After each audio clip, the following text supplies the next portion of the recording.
कि हमने अपने दर्शकों से वादा किया है कि एक भी खबर उनसे नहीं छूटेगी, एक भी अपडेट उनसे नहीं छूटेगी। वो घर बैठकर ही अपने जिले, अपने क्षेत्र की पूरी जानकारी एबीपी गंगा से हासिल कर सकते हैं और लगातार अपडेट्स मिल रही हैं। अभी तक का जो ओवरऑल अपडेट है वो ये है कि 750 सीटों पर भाजपा आगे है, जबकि 760 सीटों पर सपा। सीतापुर से जिला पंचायत चुनाव मतगणना का भी सबसे बड़ा अपडेट मिल रहा है। मतगणना की तीसरे दिन बाद भी नतीजों का ऐलान अभी सीतापुर में नहीं हुआ है। दर दर भटक रहे हैं जिला पंचायत चुनाव के प्रत्याशी। ये एक बड़ी लापरवाही देखी जा रही है, बड़ी चूक देखी जा रही है, व्यवस्थाओं में चूक देखी जा रही है। सभी प्रत्याशियों को कल जिला मुख्यालय बुलाया गया है। देखिए, आज तीसरा दिन है मतगणना का और जब लगभग तमाम जगहों पर नतीजों की घोषणा कर दी गई है तो कुल 79 वार्ड हैं सीतापुर में, जहां पर अभी नतीजों का ऐलान नहीं किया गया है और इसी वजह से जो जिला पंचायत प्रत्याशी हैं उन्हें दर दर की ठोकरें खानी पड़ रही हैं। अब कल उन्हें जिला मुख्यालय बुलाया गया है, यानी कल ये हो सकता है कि सीतापुर में नतीजों का ऐलान कर दिया जाए, लेकिन सीतापुर में व्यवस्थाओं की बड़ी चूक देखने को मिल रही है, क्योंकि तीसरे दिन होते हुए भी, आज तीसरा दिन हो गया है मतगणना होते होते, उसके बावजूद अभी तक नतीजों का ऐलान नहीं हुआ है।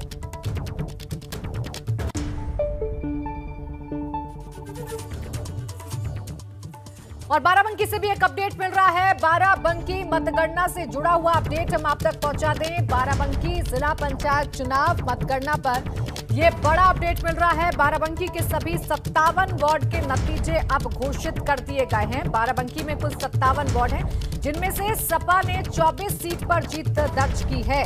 बाराबंकी में सपा ने 24 सीटों पर जीत दर्ज की है, ये जानकारी मिल पा रही है। यानी बाराबंकी जिला पंचायत में 57 वार्ड, जिनमें से सपा ने बड़ी जीत हासिल की है।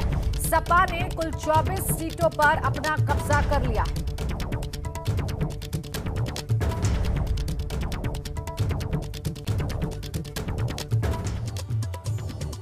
और इस वक्त एक बड़ा अपडेट आपको हम बताने जा रहे हैं। बड़ा अपडेट इन पंचायतों से जुड़ा हुआ, इन पंचायत इलेक्शन से जुड़ा हुआ जिला पंचायत चुनाव का सबसे बड़ा अपडेट। सपा ने फिर बना ली है बढ़त, 760 वार्ड में आगे है समाजवादी पार्टी और भाजपा 719 और बसपा 381, यानी फासला बढ़ गया। देखिए, अभी तक 10 सीटों का फासला था, लेकिन अब फासला ज्यादा हो गया है, क्योंकि 719 सीट पर भाजपा आगे चल रही है, जबकि 760 सीट पर आगे चल रही है समाजवादी पार्टी। तो ये अब तक का सबसे बड़ा अपडेट आपको बता रहे हैं। एक बार फिर से टैली में उलटफेर हुआ है और उलटफेर कुछ इस तरीके से हुआ है कि सपा ने बड़ी बढ़त ले ली है, 760 सीट पर आगे चल रही है Samajwadi Party. Bureau chief Viresh Pandey हमारे साथ जुड़ गए हैं। वीरेश, लगातार अब अपडेट्स मिल रहे हैं, लगातार उलटफेर हो रही है, नेक टू नेक की टक्कर है, लेकिन समाजवादी पार्टी आगे निकल गई है।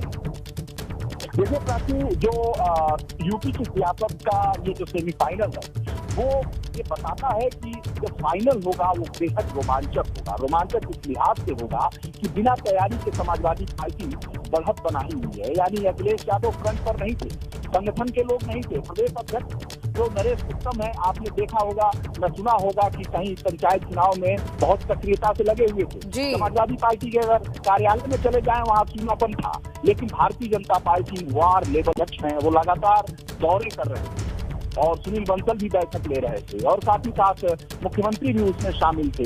तमाम जो कैबिनेट मंत्री हैं, राज्य मंत्री हैं, स्वतंत्र प्रभार के मंत्री हैं, उनकी ड्यूटी लगाई गई थी, सांसदों की ड्यूटी लगाई गई थी, विधायकों की ड्यूटी लगाई गई थी। ऐसे में भारतीय जनता पार्टी को ये विचार करना होगा कि किस रूप में ये रिजल्ट आ रहा है। यानी पंचायत का चुनाव ग्रामीण अंचल का चुनाव है, गांव का चुनाव है, सरपंच का चुनाव है।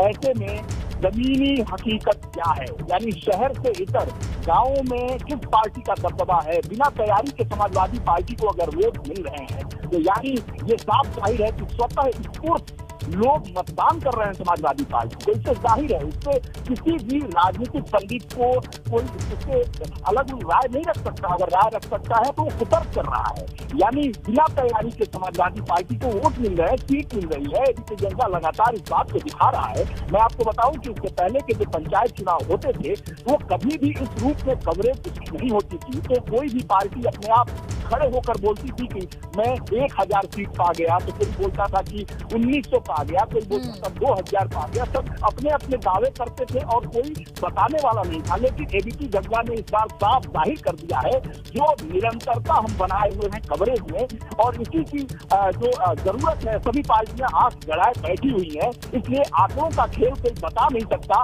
न भारतीय जनता पार्टी, न बसपा, न कांग्रेस, न सपा ये बता नहीं सकती कि हम इतना सीट पाए थे, इतना सीट पाए थे। अमूमन हम लोग राजनीति कवर करते हैं, इस बात का एहसास है कि पंचायत चुनाव में जब रिजल्ट निकलते थे सब अपने अपने दावे करते थे, और इस दावे को झुटलाने के लिए किसी के पास कोई पुख्ता सबूत नहीं होता था। लेकिन एबीपी गंगा ने इस बात को साबित कर दिया है कि अगर कोई दावा करता है तो एबीपी गंगा पर जो रिजल्ट है वही सच है, वही सत्य है। क्योंकि हम एक एक जगह गए हैं, एक एक मतदान केंद्र पर गए हैं, बूथ पर गए हैं, मतगणना जहां हो रही है वहां हमारे संवाददाता निरंतर काम कर रहे हैं, 24 घंटे काम कर रहे हैं। और टीवी के इतिहास में, जो टीवी चैनल का इतिहास है, पंचायत चुनाव को कभी बिल्कुल देखिए, हम विश्वास पर खरा उतरे हैं जनता की। हमने जो वादा किया था वीरेश, हमने वो निभाया है, और इसलिए निरंतर 3 दिन से हमारी ये कवरेज भी जारी है। शुक्रिया आपका तमाम जानकारी के लिए। अब सीधा हम बनारस का रुख कर लेंगे, मेरे सहयोगी नीतीश पांडे वहां से जुड़ गए हैं। नीतीश, क्या अपडेट है आपके पास? ये जो नतीजे अब सामने आ रहे हैं, क्योंकि रुझान अब नतीजों में तब्दील होने लगे हैं, पूर्वांचल की अगर मैं बात करूं तो कैसा असर रहा है? पूर्वांचल का नतीजा क्या कह रहा है नीतीश?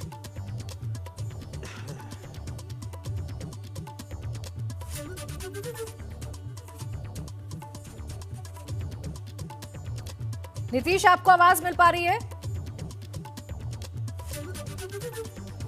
चलिए, नीतीश तक हमारी आवाज नहीं पहुंच पा रही है, लेकिन अभी जो बड़ा उलटफेर हुआ है वो हम आपको बता रहे हैं। और बड़ा उलटफेर ये हुआ है कि एक बार फिर से समाजवादी पार्टी ने बढ़त बना ली है, और समाजवादी पार्टी 660 वार्ड पर आगे हो चुकी है। और अगर हम बात करें भाजपा की, तो भाजपा 619 वार्ड पर आगे है। नीतीश का एक बार फिर से रुख करेंगे, वो हमसे कनेक्ट हो चुके हैं। नीतीश, पूर्वांचल की अगर बात करें, देखिए ओवरऑल आंकड़ा तो हम अपने दर्शकों को बता रहे हैं जिसमें भाजपा पिछड़ती हुई नजर आ रही है। अगर हम बात कर लें पूर्वांचल की, तो क्या अपडेट्स हैं आपके पास? क्या कहता है आंकड़ा? कौन सी पार्टी बाजी मार रही है?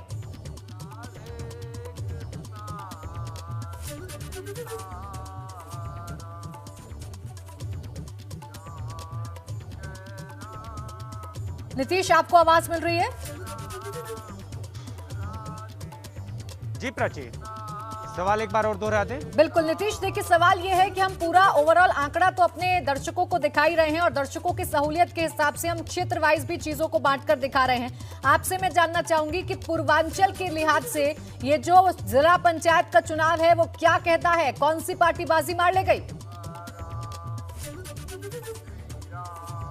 प्राची, अगर सच बात कहें तो इस बार के जो पंचायत चुनाव है उसमें सपा का दबदबा साफ तौर पर दिखाई दे रहा है। चाहे वो बनारस हो, आजमगढ़ हो, या कोई अन्य जिला हो, हर जगह समाजवादी पार्टी के जो कार्यकर्ता हैं, जो समाजवादी पार्टी के जो प्रत्याशी हैं, उन्होंने अपना दबदबा कायम रखा है। कई जगहों पर बीजेपी भी आगे दिखाई दी, लेकिन अगर बड़े स्तर की बात करें तो समाजवादी पार्टी बड़ी पार्टी के तौर पर ये पूरे पंचायत चुनाव में आगे निकल कर आई है। अब सवाल ये है कि आखिर इतनी बड़ी तैयारी, इतने बड़े बड़े दावे, लेकिन गांव तक संदेश क्यों नहीं पहुंचा? कई बार जी अगर बात करें तो फोन पर हमारी कई यहाँ के नेताओं से बातचीत हुई, लेकिन वो टाल मटोल कर रहे हैं। और कई चीज़ आपको बता दें कि बीजेपी में इस पूरे चुनाव को लेकर अंतर्कलह जैसी भी चीज़ सामने आई है। यानी बीजेपी के नेता ही अपने कार्यकर्ताओं के साथ मिलकर दूसरे जो पार्टी का प्रत्याशी है उसको हराने की जुगत में लगे रहे, ये भी बात सामने आई है। तो कई बातें सामने आ रही हैं। एक तो गांव तक बड़े नेताओं का, जो प्रभावशाली नेता है उनका पहुंचना नहीं।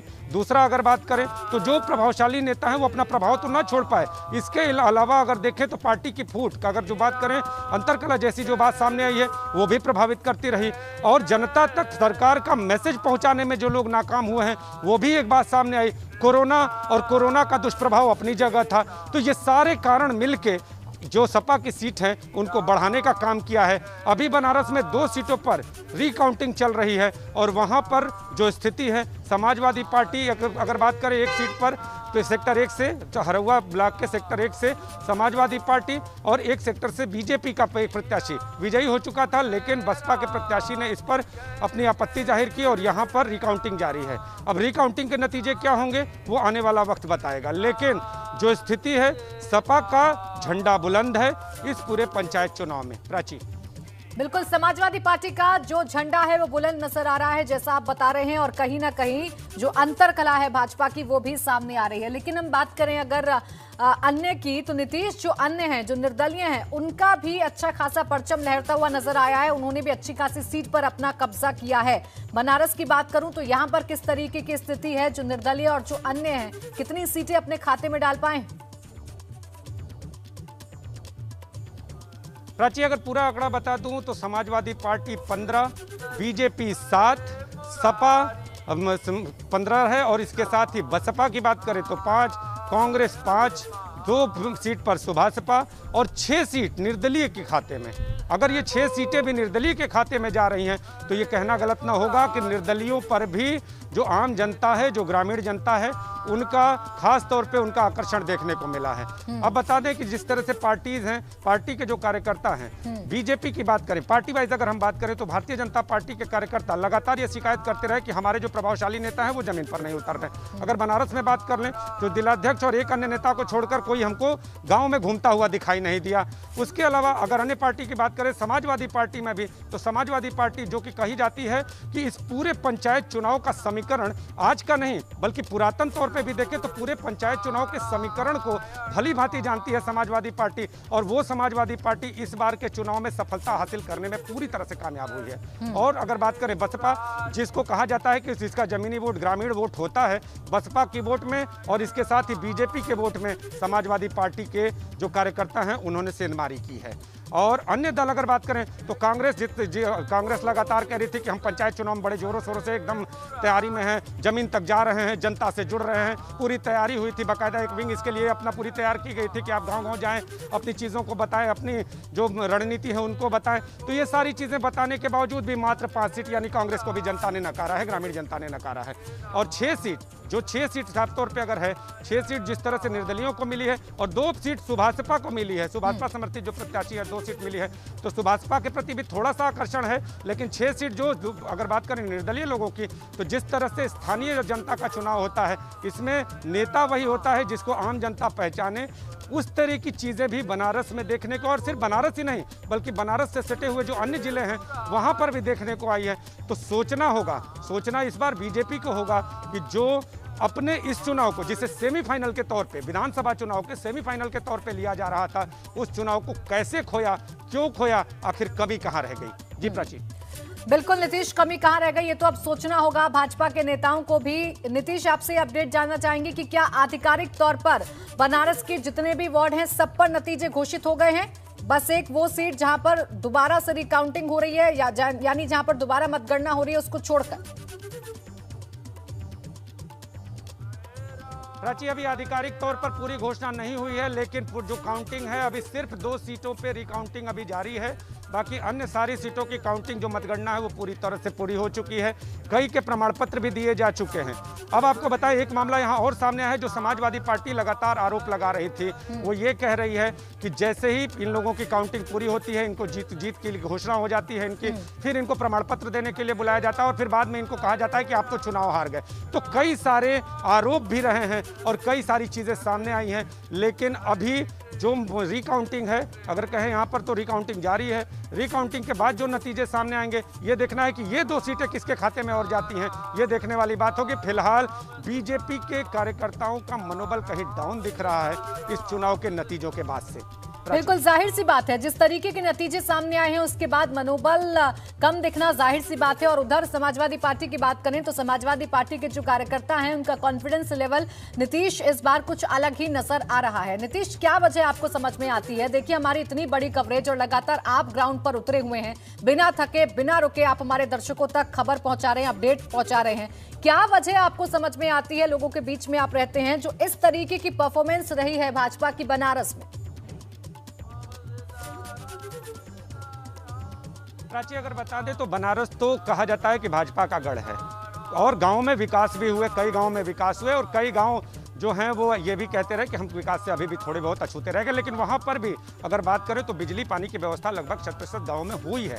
लेकिन आखिर कहाँ बीजेपी अपना मैसेज लेने में कहाँ गलत रह गई, कहाँ चूक रह गई, कहाँ कमी रह गई, ये सोचने वाली बात है। दूसरी बात जो आपने सवाल किया कि क्या लगता है, तो पहला समाजवादी पार्टी की अगर बात करें तो पुरातन रणनीति जिसको कहते हैं कि पंचायत चुनाव का जो समीकरण है, समाजवादी पार्टी के जो नेता हैं वो पूरी तरह से समझते हैं और शायद यही वजह है कि वो कहते हैं कि हम जमीनी स्तर पर अपने आप को मजबूत करते हैं। पिछले चुनावों की बात करें तो बसपा का वोट कहा जाता था, बसपा भी अपने आप को दावे करती थी कि जो ग्रामीण जनता है, जो दलित जनता है, वो हमें बहुत चाहती है, वो हमें बहुत मानती है और हमें वोट करती है। तो बीजेपी ने पिछले चुनावों में इस पूरे वोटों में सेंध लगाई थी, लेकिन इस बार समाजवादी पार्टी ने उन वोटों में सेंधमारी कर ली और इसका साफ तौर पर जो बड़ा मामला जो सामने आया है, नेताओं का जनता के बीच न जाना और इसके साथ जिन उम्मीदों से जनता अपने जनप्रतिनिधि को देखती है उन उम्मीदों पर खरा न उतरना। तीसरा अगर कहें तो कोरोना की विभीषिका और विभीषिका के बीच जनता की परेशानी और जनप्रतिनिधियों का गायब होना, यानी हर एक चीज़ में आप जनप्रतिनिधियों का कहीं न कहीं, स्थानीय प्रतिनिधि की बात मैं कर रहा हूं, स्थानीय स्तर पर जनप्रतिनिधियों का कहीं न कहीं गायब होना एक बड़ा कारण समझ में आ रहा है। और इसके साथ ही विकास का जो एजेंडा था, विकास का जो मंत्र था, वो जनता के बीच इन लोगों ने पहुंचाया नहीं, ये एक बड़ी वजह हो सकती है। और अगर बात करें जनता का, अगर जो सबसे बड़ी बात है, जनता, ग्रामीण जनता इसको बदलाव के तौर पर भी देख रही है प्राची। जिस तरह से पिछले चुनावों की बात करें और उसके पिछले चुनावों की बात करें तो लगातार समाजवादी पार्टी जिस तरह से अपनी बढ़त बनाती थी जनता के बीच जाकर, इस बार भी समाजवादी पार्टी के नेता जनता के बीच पहुंचने के साथ जनता को अपना संदेश दिया और उन्हें मोटिवेट करके जिस तरह से जीत हासिल की है वो निश्चित तौर पे बीजेपी के खेमे को सोचने पर मजबूर करती है। बिल्कुल, क्योंकि जिस तरीके के साथ, जिस जोर शोर के साथ भाजपा ने चुनाव लड़ा था, उस तरीके के नतीजे रिफ्लेक्ट होते हुए नजर नहीं आ रहे हैं। जिस तरीके से खुद प्रदेश अध्यक्ष स्वतंत्र देव सिंह ने कमान संभाली थी और जोर शोर के साथ ये चुनाव लड़ा जा रहा था, उस तरीके के रिजल्ट नजर नहीं आ रहे हैं। तो रणनीति में बदलाव तो कहीं ना कहीं करना होगा। नीतीश, बहुत शुक्रिया आपका हमारे साथ जुड़ने के लिए, तमाम जानकारी हमें देने के लिए और नॉन स्टॉप कवरेज में लगातार अपनी सहभागिता निभाने के लिए। एक छोटा सा ब्रेक ले रहे हैं, कहीं मत जाइएगा क्योंकि लगातार जारी है एबीपी गंगा की और आप तक पहुंचा रहे हैं हर एक अपडेट। और इस बीच सोनभद्र से एक बड़ा अपडेट मिल रहा है। सोनभद्र जिला पंचायत मतगणना पर बड़ा अपडेट मिल रहा है। सोनभद्र से भी अब नतीजे आने शुरू हो गए हैं। सोनभद्र के सभी 31 वार्ड के नतीजे घोषित हो गए हैं। कुल 31 वार्ड हैं जिन पर नतीजे घोषित हुए हैं। यहां पर भी सपा का दबदबा है। सपा ने 10 वार्ड पर जीत हासिल की है तो भाजपा ने 5 वार्ड पर जीत हासिल की है। बसपा और अपना दल ने 3-3 वार्ड में जीत हासिल की है। कुल 31 वार्ड हैं जिनमें से निर्दलीय और अन्य को 10 वार्ड मिले हैं, यानी 10 वार्ड पर उन्होंने जीत हासिल की है। तो नतीजे घोषित हो चुके हैं। 31 वार्ड के 31 कुल वार्ड हैं सोनभद्र में और नतीजे अब पूरे घोषित हो चुके हैं जिनमें समाजवादी पार्टी सबसे बड़ी पार्टी बनकर उभरी है। 10 सीटें यानी 10 वार्ड समाजवादी पार्टी ने अपने खाते में किए हैं। समाजवादी पार्टी के 10 प्रत्याशी जीते हैं। बात अगर भाजपा की करें तो कुल 5 प्रत्याशी भाजपा के जीते हैं और अगर बसपा और अपना दल की बात करें तो 3-3 वार्ड अपना दल और बसपा के खाते में गए हैं, जबकि 10 वार्ड अन्य और निर्दलीय को मिलते हुए नजर आ रहे हैं। तो ये सोनभद्र का अपडेट मिल रहा है और अब देखिए ये समझा जा सकता है कि कुछ घंटों बाद ये जो स्थिति है वो पूरी तरीके से साफ हो जाएगी और जो रुझान है वो पूरी तरीके से नतीजों में तब्दील हो जाएंगे। लेकिन अभी तक के जो रुझान है, अभी तक का जो अपडेट है वो आप अपने टेलीविजन स्क्रीन पर देख रहे हैं। आप सभी की सहूलियत के लिए हम लगातार अपने टेलीविजन स्क्रीन पर टेली चला रहे हैं ताकि आप देखकर भी ये पता लगा सके कि कौन सी पार्टी आगे चल रही है और नतीजे और रुझान अभी तक क्या कह रहे हैं। बीजेपी की बात करें तो 719 सीट पर भाजपा आगे है, जबकि यहां पर समाजवादी पार्टी ने बढ़त बना ली है। समाजवादी पार्टी आगे हो गई है। 760 सीटों पर समाजवादी पार्टी अब आगे चल रही है। बात अगर हम करें बसपा की तो 381 सीटों पर बसपा आगे है। कांग्रेस 76 सीटों पर आगे है और जो अन्य और निर्दलीय जिनका जिक्र सबसे ज्यादा इस पूरे चुनाव में हो रहा है वो है 1114। उनके खाते में जो सीट है वो जाती हुई नजर आ रही है। हालांकि जब फाइनल घोषणा हो जाएगी उसके बाद ये तय हो पाएगा कि कौन सी पार्टी किस पर भारी पड़ी है। बहरहाल इन नतीजों को देखकर, इन रुझानों को देखकर ये जरूर कहा जा रहा है कि ये जो नतीजे हैं ये कहीं ना कहीं 2022 में भी रिफ्लेक्ट कर सकते हैं, क्योंकि समाजवादी पार्टी ने कड़ी टक्कर दी है भाजपा को। समाजवादी पार्टी की तरफ से कड़ा मुकाबला दिया गया है भाजपा को, और उस मुकाबले की अगर बात करें, उस कड़ी टक्कर की अगर बात करें, तो अभी आलम यह है, अभी का अपडेट यह है कि 719 पर भाजपा के प्रत्याशी आगे चल रहे हैं और 760 वार्ड पर समाजवादी पार्टी के जो प्रत्याशी हैं वो आगे चल रहे हैं। ये पंचायत चुनाव महत्वपूर्ण क्यों थे ये भी आप समझ लीजिए, क्योंकि ये 2022 के विधानसभा चुनाव से ठीक पहले के पंचायत चुनाव थे। इसीलिए कहा जा रहा है कि ये लिटमस टेस्ट हैं 2022 के, और इसीलिए सभी की निगाहें इन पर टिकी हुई है। देखिए, लगातार मतगणना की अपडेट आपको दे रहे हैं। इस बीच उत्तराखंड से एक बड़ी खबर मिल रही है। उत्तरकाशी के कुमराड़ा और बलडोगी गांव के पास बादल फटने की खबर मिल रही है। कुमराड़ा गांव के पास एक मकान पूरी तरह ध्वस्त हो गया है, जिसके मलबे में दबकर 2 भैंस और एक बकरी की मौत हो गई है। वहीं 4 मकानों को भी आंशिक रूप से नुकसान हुआ है। तो ये आपको इस वक्त अहम खबर बता रहे हैं, तस्वीरें हम आपको दिखा रहे हैं, जहां बादल फटने की वजह से एक मकान उसकी चपेट में आ गया है, एक मकान ध्वस्त हुआ है, कुछ मकानों को आंशिक नुकसान पहुंचा है।